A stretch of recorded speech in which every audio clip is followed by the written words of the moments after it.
नमस्कार दोस्तों, अगर आप अभी तक हमारे YouTube चैनल हिंदी कथाएं को सब्सक्राइब नहीं किए हो तो जल्दी से कर लो ताकि आप अच्छे हिंदी कहानियां देख सुन सकें।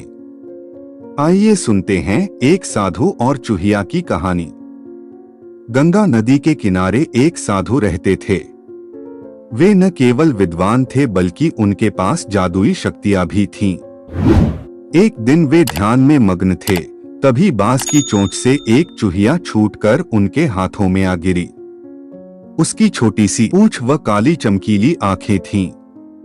उन्हें वह बहुत अच्छी लगी, पर घर ले जाने से पहले उन्होंने जादुई मंत्रों के प्रयोग से उसे एक लड़की में बदल दिया।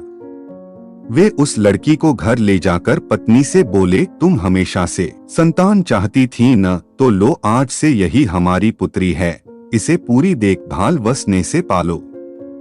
साधु की पत्नी भी अपनी पुत्री को देख प्रसन्न हो उठी। वह उसे राजकुमारी की तरह पालने लगी। साल बीतते गए, नन्ही लड़की एक सुंदर युवती बन गई। जब वह 18 वर्ष की हुई तो साधु व उसकी पत्नी उसके लिए वर तलाशने लगे। साधु ने कहा, मेरी बिटिया का विवाह ऐसे व्यक्ति से होना चाहिए जो सबसे बड़ा हो। मेरे हिसाब से सूर्य ठीक रहेगा। पत्नी ने भी हामी भरी। उन्होंने जादुई मंत्रों के प्रयोग से सूर्य को नीचे बुला लिया।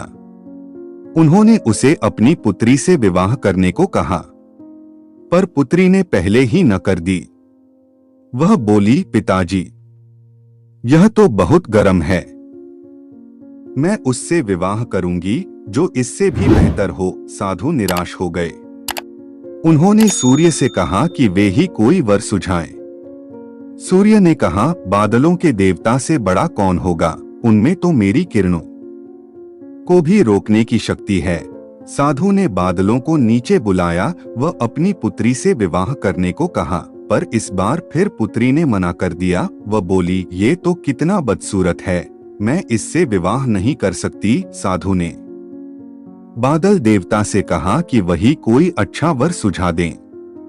वे बोले, पवन देवता ठीक रहेंगे, वे तो मुझे भी अपने फूंक से उड़ा देते हैं। साधु ने पवन देवता को बुलाकर अपनी पुत्री से विवाह करने को कहा।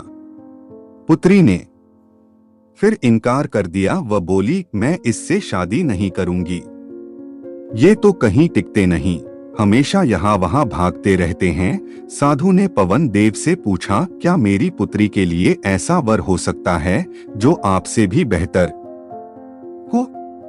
पवन देव ने कहा कि पर्वत देव मजबूत व ऊंचे हैं, वे मेरा भी रास्ता रोक देते हैं। साधु ने पर्वत देवता से कहा कि वह उसकी पुत्री से विवाह कर लें। पुत्री ने फिर से मना कर दिया। वह बोली, ये तो बहुत लंबे, सख्त व कठोर हैं, मैं इनसे विवाह नहीं कर सकती, इनसे भी कोई बेहतर चाहिए। पर्वत देवता ने चूहे का नाम सुझाया। वे बोले, माना मैं काफी सख्त, मजबूत व ऊंचा हूं, पर चूहे मुझ में भी आसानी से बिल बना सकते हैं। साधु ने चूहे को बुलाया। उसे देखते ही उसकी पुत्री खुशी से उछल पड़ी। हाँ पिताजी, यही तो है वह मैं जिससे शादी करना चाहती थी। साधु ने सोचा, इसे ही किस्मत कहते हैं। यह एक चूहिया थी और एक चूहे से विवाह करना ही इसके भाग्य में लिखा है। उन्होंने जादुई मंत्रों के प्रभाव से पुत्री को फिर से चूहिया बना दिया। चूहा व चूहिया विवाह करके खुशी खुशी रहने लगे। इस कहानी से यह शिक्षा मिलती है कि कोई भी अपने मूल स्वभाव को नहीं बदल सकता।